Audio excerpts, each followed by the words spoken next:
जैसा कि आपने पिछली बाग में देखा, एक लड़का जो समय यात्रा कर सकता है वह गलती से किसी अनीश में पहुंच जाता है। उसके पास एक महिला आती है जो उसे समय निकालने के लिए कहती है। वह यहाँ इसलिए या था क्योंकि वह लाओ वू की समय में यात्रा करने की क्षमता से आकर्षित था।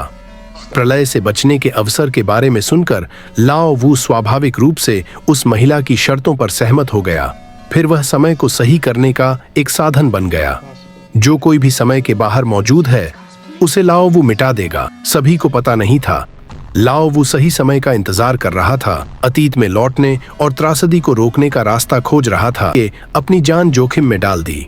हालांकि यात्रा के दौरान एक अप्रत्याशित घटना घटी जिससे वह अपने 13 साल के रूप में वापस आ गया। लेकिन लाओ वू के पास इसके बारे में चिंता करने का समय नहीं था। उसने जल्दी से तारीख के बारे में पूछताछ की। यह जानने के बाद कि प्रलय 7 दिन दूर है, लाओ वू ने तुरंत एक समाधान खोजना शुरू कर दिया। उसे समझ नहीं आ रहा था कि क्या कर, लेकिन जैसे ही वह गया, समय प्रशासन ने उसका पता लगा लिया। चूंकि लाओ वू समय से परे था, अनगिनत हथियारों का सामना करने के बावजूद लाओ वू ने जरा भी डर नहीं दिखाया।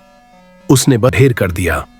लाओ वू की अंतरिक्ष यात्रा करने की क्षमता के सामने हथियारों के पास पलटवार करने का कोई मौका नहीं था। उसने उन्हें कुछ ही सेकंड में ढेर कर दिया। हालांकि संकट अस्थायी रूप से टल गया था, लाओ वू ने हिम्मत नहीं हारी क्योंकि समय बीत रहा था। लाओ वू को यह भी पूर्वाभास था कि उसके हाथ में जो नकली आंख है वह सर्वनाश से जुड़ी है।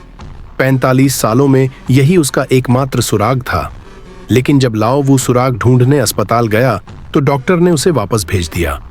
यह देखकर कि लाओ वू अभी बच्चा है, डॉक्टर ने मान लिया कि उसने आंख चुराई है और उसे छीनने की कोशिश की।